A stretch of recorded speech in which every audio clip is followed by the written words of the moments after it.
You're listening to the Joyful Practice for Women Lawyers podcast, episode 196. Welcome to the Joyful Practice for Women Lawyers podcast. I'm your host, Paula Price, lawyer turned certified executive coach.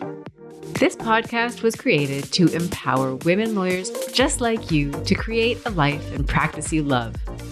Join me every week for a break from the hustle so we can focus on you, what you truly want, and how you can create it. If you're over the overwhelm, done with putting out fires, and ready to redefine success on your own terms, you're in the right place. Ready for today's episode? Let's dive in. What productivity strategies would I most recommend for lawyers who have ADHD? If this is a question to which you would love to hear the answer, then you're in the right place because that is exactly what we're going to talk about today. The reason I am sharing this episode with you and the reason that I'm so excited to talk about this topic is that over the course of my coaching practice, I have had the privilege and the pleasure of working with a number of lawyers who have ADHD or who have ADHD-like symptoms. They struggle with areas of executive function that can make it hard for them to stay on top of their practice. Things like procrastination, difficulty with time management. So what I thought I would do is share with you, whether you have ADHD or not, some of the practices that I have found resonate the most with the lawyers that I work with who have ADHD, in the hopes that these strategies might help you with your productivity, your time management, and that you may be able to help others who struggle with their time management by maybe sharing some of these practices. So before we dive in, I just wanted to say hello. I hope that wherever you are and whenever you're listening to this podcast episode, that you are having a beautiful week, that everything is going well for you. Thank you. I appreciate you tuning in. It really is a pleasure to connect with you. At the time that I am recording this episode, it's almost mid-February, which is hard to believe. I feel like the month is flying by, and it is uncharacteristically snowy in Vancouver. Where I live, we get snow maybe once a year, and usually it will snow, and then the temperature will rise enough above zero for everything to melt. Maybe it rains, and then sometimes it will refreeze and turn into ice. And so we don't typically get extended periods of beautiful, white, fluffy snow. However, I don't know what's happening with the weather, but last week it snowed. It's been about a week now, and it snowed quite a bit, enough that we've got this lovely white frosting on all the rooftops, on the trees, on the grass, etc. And it has remained largely below zero. And so it is like a winter wonderland. And I've been enjoying it so much. Crisp blue skies, crisp air, beautiful white, snowy, everything. I've been down to the beach a few times. Someone even made a snow orca, if you can believe it. It is gorgeous. So to all of you, I just hope that wherever you are enjoying the simple pleasures in life. Maybe it's not snow, maybe it's something else, but I hope that you are having a wonderful, wonderful week. So with that, I'm going to dive into the substance of today's episode, which is to share with you 3 strategies that you can use to increase productivity. Now, as I mentioned at the beginning, these are strategies that I have found have worked really effectively with lawyers who I've worked with who have ADHD or otherwise have some challenges when it comes to executive functioning. And so I hope these resonate with you. If you have any questions about them, you're of course welcome to circle back to me. I always love hearing from you. So I'm just going to dive in with the first strategy. And the first strategy is to create a visual depiction of your calendar. Now, the problem here is that time is intangible, right? It's kind of an abstract concept. And you can't really see it unless you do something to see it. So, for example, you might have a clock that shows the passage of time in a certain way, or you think of a sands through the hourglass type of thing, right? Where you can see the grains and they're falling through the hourglass. You can see how much time you have and how much time remains, etc. And if you have ADHD, then you may have experienced or heard of time blindness, which is the idea that you may struggle to estimate time, right? You might have difficulty sensing how much time is passing by when you're in a task. You might feel like you're losing track of time. And even though you work in an environment where potentially you're tracking your time by 6-minute increments, you may find that it's really this elusive concept for you.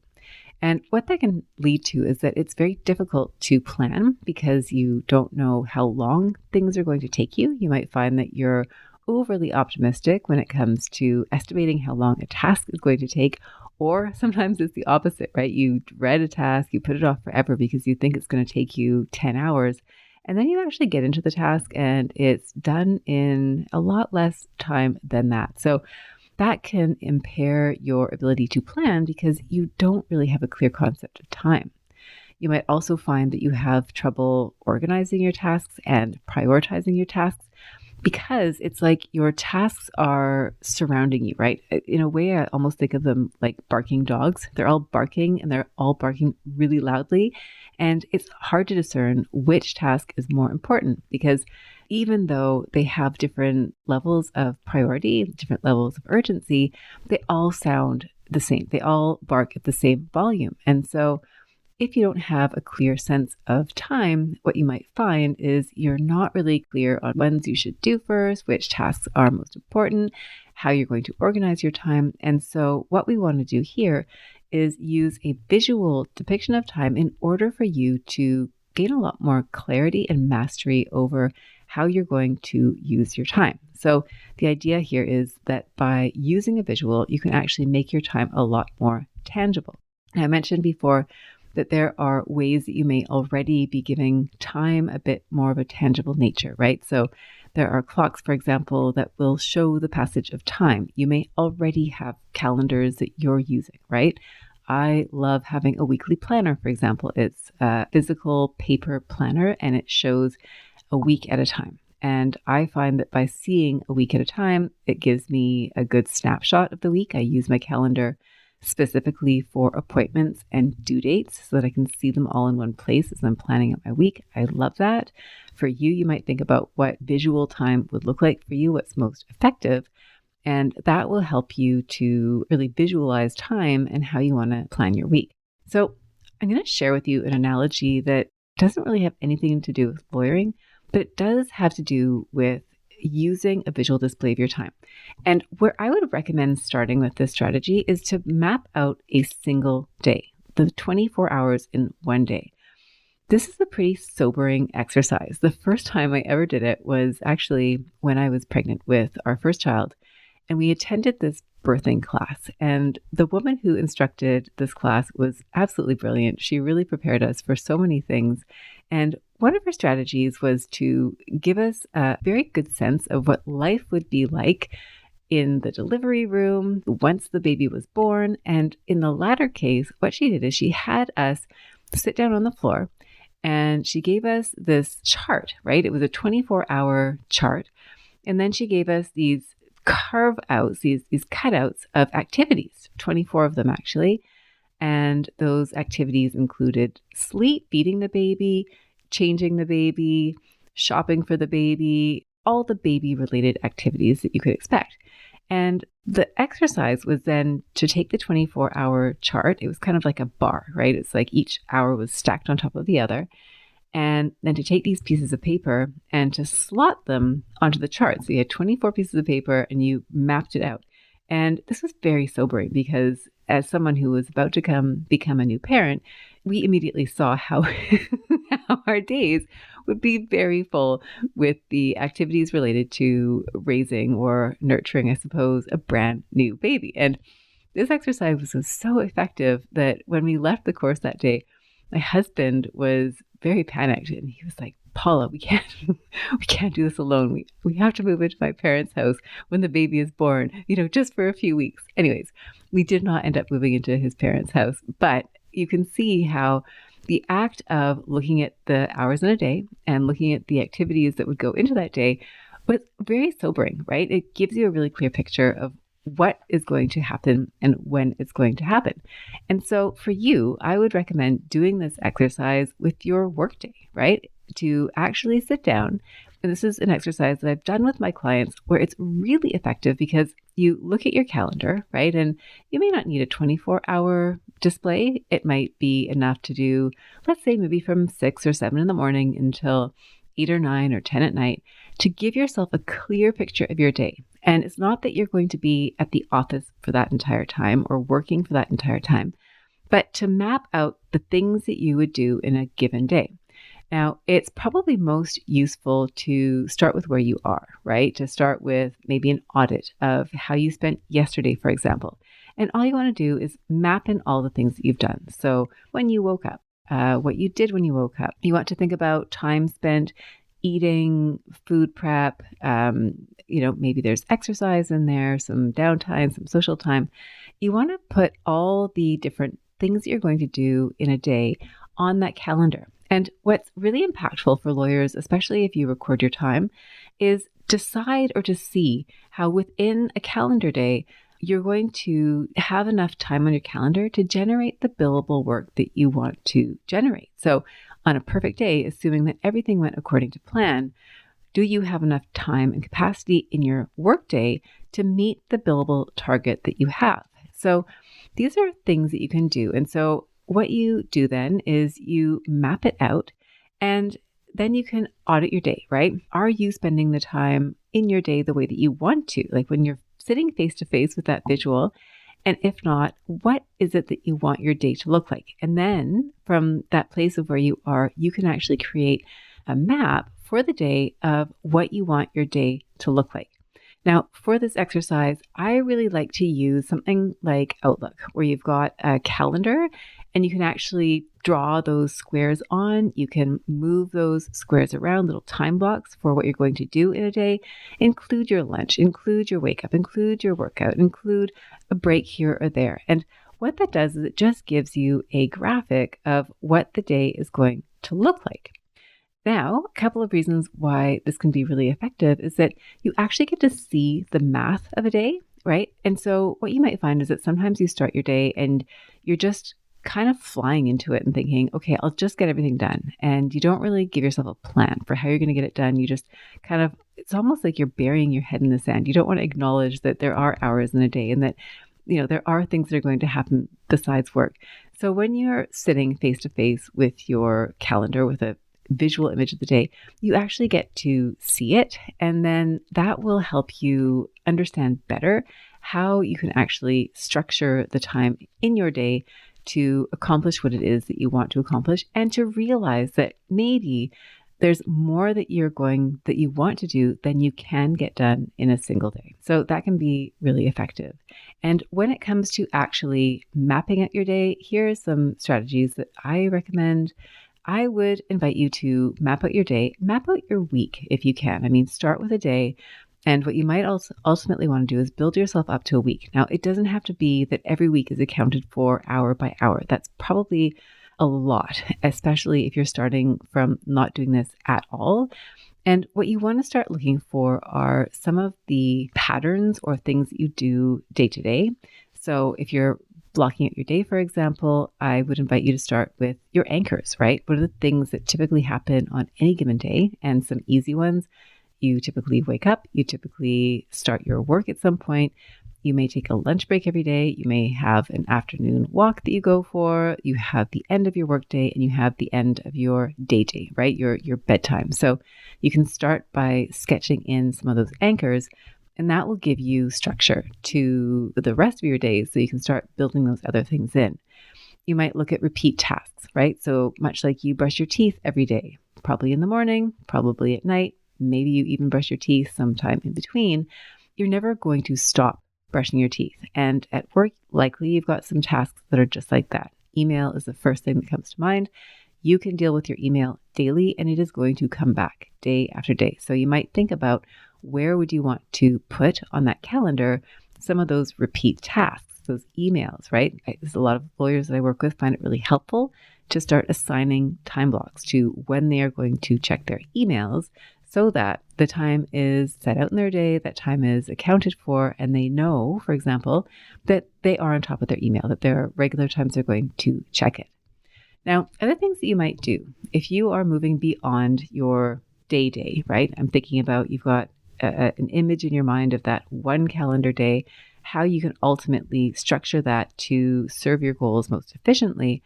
You might move into your weeks, right? You're looking at your calendar week, Monday to Friday, thinking about, okay, how do I want to structure my weeks? Because it may be that certain days have certain roles, certain things that you do on a day, like a Thursday, for example, that you may not do on a Monday. Maybe Monday is more of an intensive planning day. You might spend more time on a Monday morning, for example, setting up your week. Maybe Thursday is meeting day, or, you get to decide. It will different based on your practice. You may have a long day. So a lot of lawyers that I work with, especially lawyers who have young children or school-age children, and you might find that your days are cut short because you have children, right? And you've got to go relieve the nanny, you've got to pick them up from daycare. And so if you compare your life to pre-children, right, where maybe you had a bit more flexibility, you could stay at the office late any day that you wanted to, now you've got more restrictions. And so what you might find really helpful is to have a longer day, right? A day where you stay at the office longer, it's predictable. And so then when you're planning your week, you know that you've got that spillover day. So these are just things to think about when you're using the strategy. And the goal here really is you want to have a visual image of your day, of your week, something that creates a tangible representation of time. It will, like I said, help you then do the math, right? You can see the numbers, you can see how things are going to fit in. And over time, as you develop this practice, you'll get better at planning your week. You'll be able to assess when you're being realistic in your planning and when your planning likely isn't all that realistic. And that's okay, right? You can have a long list to do and you might say, okay, I'm going to aim to get these 3 things done today. And if I have time, I'm going to move on to these other tasks, but you'll have a better sense of what you're likely to get done in a day versus what you can get done in a day. And what you might also find is as you start allocating time and projects to different days, when you get interrupted, because you will, then you'll have a better sense of being able to move things around, right? So it's almost like you're playing Tetris. And if there's an interruption and the thing that you had scheduled for Monday morning is no longer going to get done on Monday morning, you can slot it in somewhere else in your week. So that's the idea here is you want that visual. It'll help you manipulate your time better and to use it more intentionally and proactively. So step 2 is we want to create habits. We want to create and reinforce habits that are productive. Now, I can assure you that you already have habits. Chances are you've got some really amazing habits that you love, habits that help you stay on track, that help you feel productive, habits, things that you like to do, that you feel enhance your life. And chances are you've also got some habits that maybe are not ones that you love. I know for myself, I regularly audit my habits and, they're reasonably good at the moment, but sometimes I fall into pretty poor habits. One habit that comes to mind for me, for example, was I was scrolling a lot before bed, maybe a few months ago. And that was really draining because I would get into bed, I'd start scrolling. Sometimes I'd be scrolling with my daughter. So she and I would start getting all hooked on the Facebook reels and we'd be laughing, we'd be having a great time. But time can fly by. And if you're trying to get a good night's sleep and you're on your phone scrolling away, it's amazing how much sleep you could actually miss out on. So I decided that habit was no longer one that I wanted to engage in. And I actually replaced it with a habit, which is to listen to a 10-minute meditation, which is great because it actually helps me to fall asleep. And it's a substitute for that other habit, which really had no end and wasn't helping me get any sleep. So that's an example where I had a habit. I became very aware of the fact that this habit was not serving me and I turned it around. So for you, what I would encourage you to think about are your habits. Now, the reason that habits are really great, there's a number of reasons why they are great, is that habits once formed can be really helpful.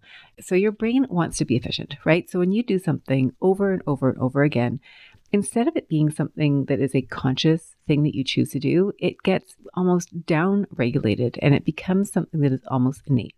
So if you have habits right now that are ingrained habit, you might find that it's really hard for you not to do that thing, right? So I mentioned I've been pretty intentional about my habits. One of them is that I exercise first thing, no matter what time I wake up. And I'll wake up earlier on a weekday than I will on a weekend typically. And no matter what, I usually reserve about a 40 to 60 minute window where I engage in some sort of a physical activity, whether it's a run or a little workout at home. And it's such a habit now. I've been doing it since just before the pandemic that if I don't do it, it feels off. Something doesn't feel right about my day. So that's an example of a habit that gets really entrenched. So for you, I would invite you to think about what kinds of habits would be really great habits for you to build into your life. And once they're ingrained, then they become natural, right? You no longer have to think about them. And this is great for a few reasons. One of them being that you then need to make fewer decisions, right? When you make something into a habit, you're no longer deciding in the moment, am I going to do it? Am I not going to do it? It is simply you do it. And so there's less of this mental energy or your executive functioning skills being used, right? Being consumed to make decisions, right? You've already made the decision. It is a habit. The other thing too is working memory, right? So if you're trying to hold on to a list of things that you're doing and you've got a number of things that are already ingrained as a habit, then you don't have to rely on your memory to think about what is required for the task. So if I think about my morning routine habit, I've got my workout clothes, they sort of hang on a hook on a door. And so I don't have to think about what I'm going to wear for my workout. I know that I just wake up, I walk over to the hook and I take the workout clothes off the hook and then I move forward. So for you, you might think about your habits and things that you're doing to reinforce those habits. Again, you're reducing the amount of time you need to spend deciding, thinking about, planning for a task, right? These are things that you've made basically automatic in your life and in your practice. It also removes that need for willpower, right? So if you find that you're really struggling to do certain things, willpower will get you so far, but it's not sustainable for the long run, right? It requires a lot of exertion. And so if you can create habits, then it's a lot easier for you to do. So what we want to do here is think about your habits, and the way that we're going to leverage your habits is to really do an audit, right? What are the habits that you have currently that are serving you, right? Maybe you have a really great habit of a morning routine. You might have a great workout habit. You might have a really good planning your day habit. You might have a really good habit of recording your time contemporaneously. You might have a habit of sending an email to yourself or to somebody else when you wrap up a conversation so that you've got your contemporaneous notes, you've got your action list right there. You might have habits when it comes to meal planning, when it comes to finishing up your day. You might have habits of talking to your assistant when, maybe once a week to check in on your files, etc. So think about all the things that you do as a matter of routine, and the ones that are helping you, you want to hold on to those. And in fact, you want to use those as base habits, right? To almost create other habits. You can use habits that you already do to stack other habits onto them. So for example, if you know that you're going to brush your teeth every morning, you might attach a habit to that habit, right? If you want to drink more water, maybe you brush your teeth and then you drink a glass of water. So you want to be stacking on your existing habits. So that first thing is, what habits do you have that are working? And then what habits do you have that maybe aren't working? So if the habit, like I mentioned at the beginning, maybe you're scrolling at night and it's preventing you from getting a good night's sleep, what other habit can you substitute there so that you're creating the results that you want? So when it comes to habits that you might want to incorporate at work, when I work with lawyers who want some help with their habits, and I'm thinking specifically with lawyers who have ADHD, where they've had a period of efficiency, where they felt really good, really on top of their practice, and then something has happened and they feel like they're not quite where they want to be, then we're going to take a look at their habits. What are they doing day to day? And often those conversations will actually start with their night routine. I find a lot of the lawyers that I work with are struggling to get enough sleep. And part of that is because they reach the end of their workday and then they just want to relax, right? It's like you've worked so hard and then you want to have dinner with maybe your friends, maybe your family. Again, if you've got young kids at home, chances are you go from one shift to another shift. And so then you're really exhausted. And even though you know that what you really want to do is go to sleep, instead you feel like this is finally your time, right? You finally have a minute to yourself. And so instead of starting your night routine and getting into bed, maybe you start watching TV and you're watching a show and the show is really entertaining. And so you decide you're going to watch another episode of the show. Or maybe you're like me, right? You start scrolling on your phone and then next thing you know, an hour's gone by, 2 hours have gone by, and you're still scrolling and you're thinking, wait a second, I really could have started my night routine earlier, etc. So one of the habits then that you might think about is creating a night routine, which would start with picking a bedtime. Like, when do you want to be in bed? What are some of the things that you can do to help yourself wind down and enjoy that night routine? So that might be a habit that you want to work on. And that's something that a number of lawyers that I've worked with and I have helped them do, right? Create a nice night routine. A morning routine is equally helpful, right? When you think about what you want to do when you wake up in the morning to set yourself up for having a good day. So is there a regular time that you like to wake up? A lot of lawyers that I work with, particularly the lawyers who have ADHD, we talk about their exercise routine. So I find a lot of the lawyers that I work with who have ADHD are really interested in having a good workout routine in the morning. It helps them to stay focused throughout the day. It's energizing. And they just find that when it's in place, they feel better. So you might think about that, right? Is there something that you can do in the morning that would be energizing? Sometimes it's not the morning. Maybe the exercise is something that happens over lunchtime, right? Maybe you've got a window of time in the morning where you start work and you get through a number of activities, then you take a break middle of the day and do a fitness class or something like that, go for a walk, go for a run.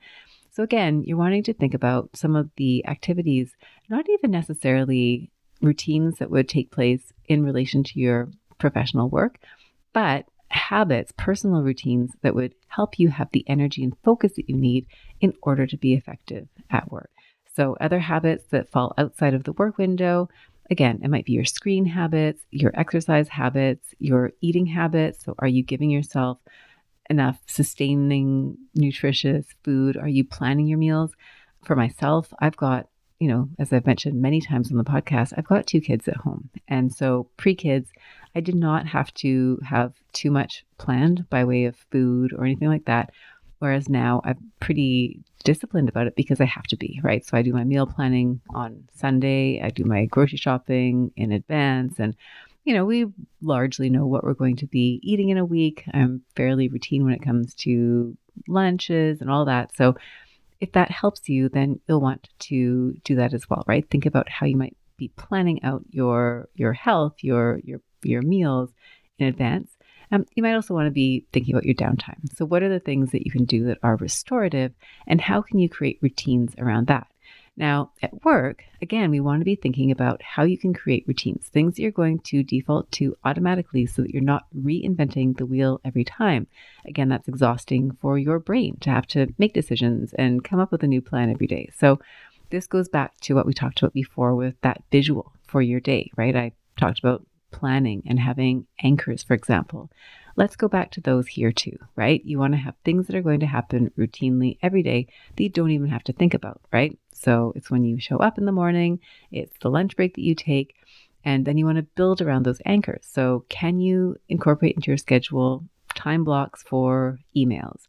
If you look at when you're most effective, right? So when you're scheduling your day, when you're thinking about your routines, you want to take into account your energy levels, right? Are you a morning person or a night owl? When will you have your best brain capacity?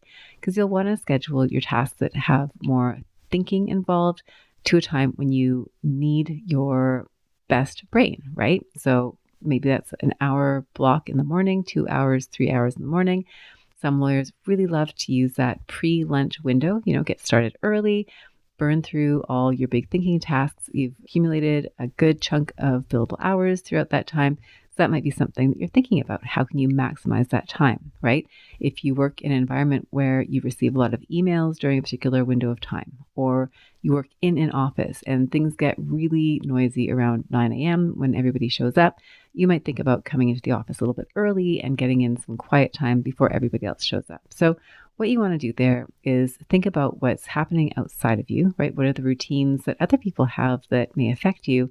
And then how do you design your routines around things that are going to work for you? Other habits, contemporaneous billing is a really great one. If you don't find that that works for you, create a ritual around when you're going to do your billing, whether that's at the end of the day or first thing the next morning. Personally, I think the closer you can do it to the time you actually do the work, the better. You also want to get into a habit of planning, right? If you can be planning your weeks in advance and your days in advance, you are going to save yourself so much time. It may seem counterintuitive. You may not want to do the planning because you feel like it's a waste of time. It's not necessarily billable. But if you have that structure in place and that plan to follow, again, you make the decision once and then you're just following on those earlier decisions. And then on the same vein, a wrap up practice, right? At the end of your day, can you set yourself up for success the next day by writing a few notes about where you left things off and where you want to pick them back up the next day? In terms of task execution as well, that's another area where you might form some habits. So if you've got work that follows a certain pattern, right? Whether it's drafting memos or writing legal opinions or the way that you structure your emails or the way that you structure your reports to a client, you might think about ways that you can create systems and practices so that you're not starting from scratch every time. Or when you go to do that thing, you've got a really measured and predictable path that you're going to follow. So I'll share an example for me in my practice is I do webinars routinely, and I've got a full checklist of all of the things that I do before delivering a webinar that are very consistent, right? It's a methodical, I think it's probably somewhere between 5 and 10 steps.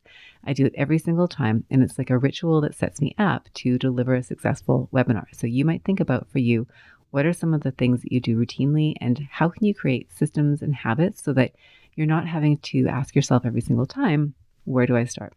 So other habits that I've found that work for me, in case you're interested, I have a morning routine, right? I mentioned earlier, one of the first things that I will do when I wake up is get some exercise. For me, I find it very grounding. I find it alleviates the problem that I had before doing this, which was when do I structure or when do I insert a workout? And this was something that became interestingly problematic when I started working from home. You would think that with more flexibility, it would be easier to schedule my workout time, but it was the opposite because I had too much flexibility, right? Do I do it at 10 a.m.? Do I do it after lunch? Do I do it in the evening? So I just decided one day, this is shortly before 2020, I thought, you know what? I'm just going to structure it in the morning. I'm going to exercise first thing. It has to be really early on some days because my husband leaves to commute. And so, and I like to run. And so I was like, that's fine. I'll get up at 5 and I'll go for a run and whatever. So I don't get up at 5 every day, but I do get up at 5 today, for example, and some days. But I feel like that's a habit that is really grounding and it sets me up for a successful day. So that's one of my habits. I mentioned also I have pretty consistent food routines. Again, that comes from having children and needing to plan for a family. I do planning routines. So I plan every day. I plan my weeks. I really find that therapeutic and it helps me have predictable days. I also have habits like transitions between tasks. So again, I work from home most of the time.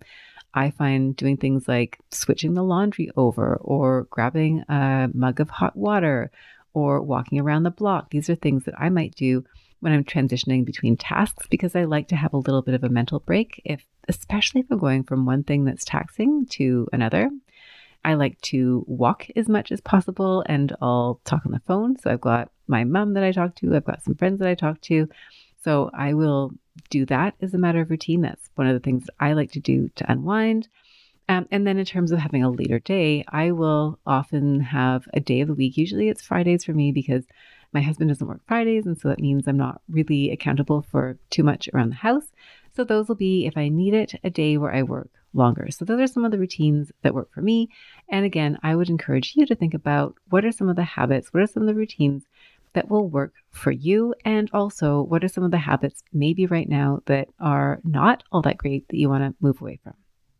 And then number 3.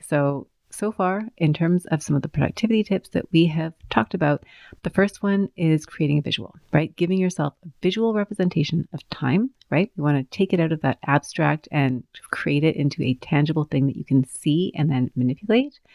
We want to, number 2, look at habits, right?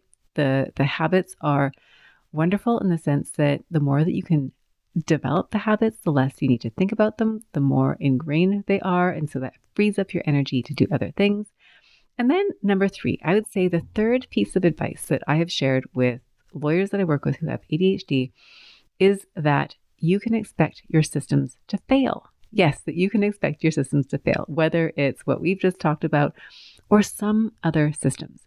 Now, this is something that I learned in a coach training course that I was taking for ADHD coaching. And when the instructor said this, it's like everybody in the room, their eyes just lit up and were like, oh, of course. And it makes perfect sense, right? I mean, if you have ADHD, then chances are you may relate to the idea of being really intolerant of boredom, right? When things are repetitive and dull, that might be something that really rubs you the wrong way.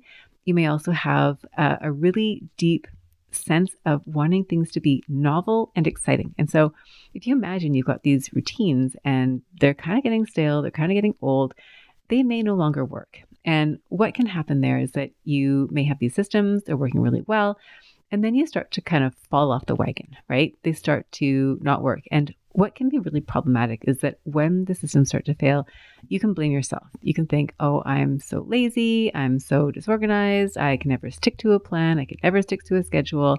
And you start to kind of dump all this onto your own shoulders, and you might feel this sense of shame and hopelessness, etc. And so what is so liberating is to walk into this exercise with the expectation that whatever it is that you set up today, no matter how great it is today, that there's a very good chance that in a few weeks, in a few months, in a few years' time, that system is no longer going to work for you. And that is not a problem. Okay, so we're just going to take all the judgment out of it. We are going to assume from the outset that systems that work today may not work in the future. Now, there are a number of reasons why systems can fail. And I'm going to list some of these out for you because these are ones that have come up with lawyers that I've worked with, some of whom have had ADHD, some of whom have not had ADHD, but this is the reality of what can happen in your practice. So oftentimes there can be an upset at work that will create havoc. It'll wreak havoc on your systems such that you find yourself feeling disorganized and like you've fallen off the wagon and that you don't know what to do next. So typical upsets, if you have a trial or a closing, if you are heavily involved in some sort of a legal project, I will call it, you might find that you are so driven during the scope and time of that project. You know, you've got deadlines, you've got immediate urgency, you are working around the clock, everything feels important, everything is important. And then you get to the end of it and you're exhausted and nothing that is on your plate feels that urgent. Sometimes you also have that buildup of all the unpleasant and not necessarily urgent work that has piled up that you haven't been dealing with. And so not only are you faced with, exhaustion from having exerted yourself, what you have on your plate isn't all that appetizing. And you may not have built into your schedule time to recover from that big project, whether it was a trial, whether it was a closing, or some other thing that required a lot of you. Now, another event that can happen is a vacation. So sometimes you might find that you work really, really hard to get on your vacation, right? I mean, I think every vacation I've ever taken since becoming a professional has been a lot of work to take, right? Even now, I'm not practicing as a lawyer, but I've got a busy coaching practice. And whenever we plan a vacation, I am really exerting myself in the time leading up to the vacation simply to get ready to go. And I'm guessing that the same is true for you. So you get ready to go, you go on vacation, and then it can be really unsettling stepping back into work, right? You might find it's really hard to pick up where you left off. You're still kind of feeling like your mind is in your vacation. You're wondering, where did the time go? So that can be challenging to bring yourself back into the fold. And then sickness too sometimes, right? You might find that you get really sick and you spend some time away from the office. And when you come back, it can be really hard to get back on track. Other reasons why your time management systems might stop working, boredom, right? I mean, I don't know about you, but I've tried setting notifications and I just don't see them. I don't hear them anymore. So I personally don't love notifications. I shut off basically all notifications except my alarm clock. That's probably the only thing that I use, and sometimes timers throughout the day. But I don't like having something pop up on my screen. Most likely I'm going to see it and ignore it. So for you, you might find that there are systems that maybe initially were effective, but then they don't really get you going anymore. You might also just find boredom, right? That you don't want to do the same thing every day. So some of the strategies, again, that worked really well, you get tired of them. One thing that is almost guaranteed to happen is that your practice is going to evolve, right? You're growing, you're learning, the tasks that you're doing are changing. So the nature of the system may have matched what you were doing previously, and now things have changed, and so the system doesn't actually match. So that's another thing that you'll want to keep track of. And sometimes there's no particular reason that you can even pinpoint. It's just that your systems have stopped working and you start to blame yourself. So the solution here is that we don't want to judge you. We don't want to judge ourselves. We don't want to bring morality into this. We don't want to throw the baby out with the bathwater either, right? If we've got systems and we've fallen away from the systems, but they are salvageable, we can salvage them, right? We just need to be intentional about how we're going to do that. And the idea here is that we don't want to be so upset by the fact that it didn't work that we talk ourselves out of creating any new systems. We just want to accept, okay, so that's not working, but we can go ahead and find something that will work. So what I recommend doing here is to evaluate, what systems work for you. And often when I work with lawyers, including my ADHD lawyers and lawyers who don't have ADHD, is to look at the systems that actually work for you. And chances are you'll be able to come up with a list of things that are working. And if you don't ask yourself what is working, you may be tempted to tell yourself that nothing is working, in which case you're missing out on a huge resource that you've already created. So we want to talk about the things that are working for you. And much like we talked about habit stacking, right? Taking a habit that you already have that's working for you, it's already ingrained, and adding a new habit. So I gave the example of brushing your teeth and then drinking a glass of water afterward. We want to look at how the systems that you have are already working and then how we can build on those existing systems to create more systems that work really well. So we're going to create a plan based on what has worked for you in the past and what you anticipate can work for you in the future. And lawyers have all sorts of different strategies that they've brought to me. Things like having cue cards was one thing that worked for one lawyer. Sending emails to themselves was another thing that worked for another lawyer. Some lawyers have really great spreadsheets with all the different tasks and they're color-coded in different colors. It doesn't have to be complicated. It just has to be something that will work for you. And when you then go to get yourself back on track, what I would love for you to keep in mind is that you do not need to go from where you are to where you want to be overnight. The example that I will give you is if you are or ever were a marathon runner. Now, I have never run a marathon, but I am vaguely familiar with the idea that you would do a lot of training and you would work yourself up to a certain point to be able to run a marathon. So if you can imagine that, chances are there's a lot of system and habit and running that goes into that. Now, if you were a marathon runner and then you took a 2-year break from running, you wouldn't expect yourself to be able to dive right back into that mid-training schedule pattern, right? Where maybe you would be going for, 5 2-hour runs during a week, whatever it is that you'd be doing. You would want to start from where you are and incrementally build up to that.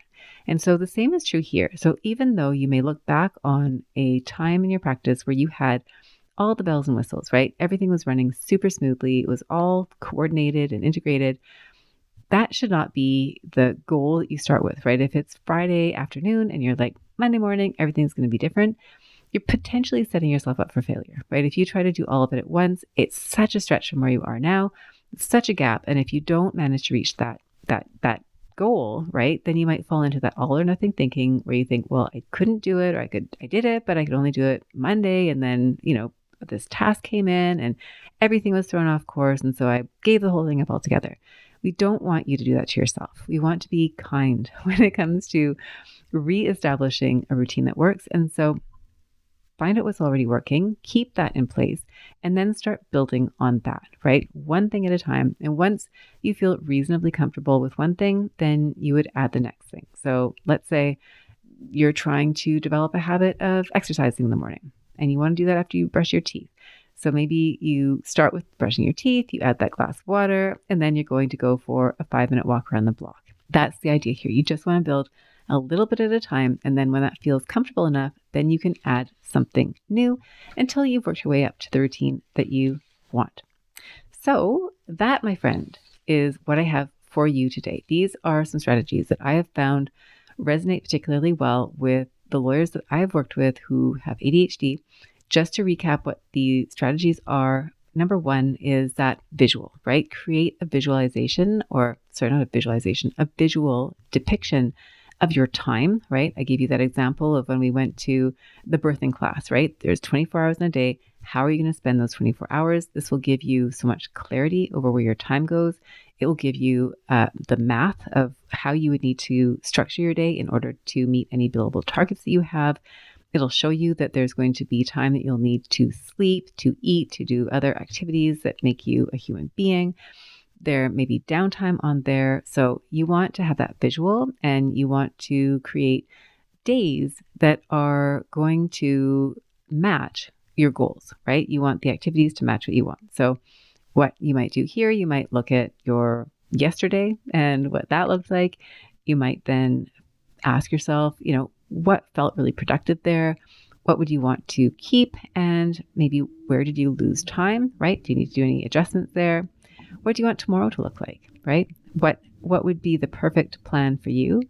And is there anything that you may need to create more time for? And if so, where are you going to put that on that calendar of yours? So that's number one, is that, creating a visual, making time more tangible. The second thing that we talked about was your habits, right? The idea that you can leverage habits by creating them intentionally, that your habits really get driven down to your subconscious. So the more you can pull them out of something that you need to do with intention and focus and decision making, we just want to make certain things routine. So let's look at what your habits are currently. Maybe you've got 3 habits that are really serving you. So let's focus on those and how we can leverage them. And maybe there's 3 habits that are just getting in the way. So what can we do about those ones? And maybe that means finding a substitute for something else that you could do instead of those habits that aren't really working. And of all those habits, you might ask yourself which one would make the most impact, right? What is one habit that would change everything for you? And then finally, the third thing that I have offered, and it's something to keep in mind, but this idea that your systems are going to fail and that is okay. So when your system fails, when something that used to work doesn't work anymore, we are totally fine with that. We expected that. We're going to decide, what of the previous package of strategies, of systems, what do we want to keep and what are we not going to bother continuing on with? And then we're going to rebuild the idea, we're going to rebuild the plan, and then we're going to start implementing that plan one piece at a time. We're not going to expect ourselves to do everything perfectly overnight. We're going to give ourselves some time to build back up to that. And as I'm covering that, I'm just thinking about some of the examples that I gave you. So post-trial, post-vacation, post-sickness, etc. You might also think about building in a bit of time, right? If you're noticing that you're exhausted, for example, then maybe you need to add a little bit more downtime before you dive right back into that heightened plan, that heightened productivity plan. If you've noticed certain patterns again, then you might want to make a plan that's a little bit different, right? So if you had a schedule and the reason it stopped working is because your daycare schedule changed, and so things that worked previously no longer work, you want to adapt to that. So that's what I have to share with you. I hope you've enjoyed this episode. I've really loved recording it for you. If you have any questions, by all means, do reach out to me. The next episode is actually somewhat related in that I'm going to share a number of strategies that I have found to be really helpful with lawyers that I've worked with who have ADHD when it comes to career planning. So today we've focused in on the micro, right? The planning, like how do you make for a productive day, a productive week? And next week, what I'm going to talk about is that macro perspective. If you are looking at your career from that broader perspective, what are some of the strategies that I've shared with my lawyer clients, particularly those with ADHD, to help them navigate their career challenges? And they're a little bit different, I would say, than everybody's, right? In the sense that they're a bit more tailored. And so if that's something that is of interest to you, please do join me again next week. I would absolutely love to have you with me then. So have a beautiful and productive week, and I'll look forward to reconnecting with you again soon. Bye for now. If you enjoyed today's show and don't want to miss an episode, subscribe and follow the show wherever you listen to your podcasts. If you haven't already, please leave a rating and review. Your feedback will help me create a podcast that's tailored to your needs and goes straight to the heart of what matters to you. For instructions on how to subscribe, rate, and review the podcast, visit www.thejoyfulpractice.com/podcast launch. See you next time. Thank you for listening to this episode of the Joyful Practice for Women Lawyers podcast. If you want more information, visit www.thejoyfulpractice.com. See you next week.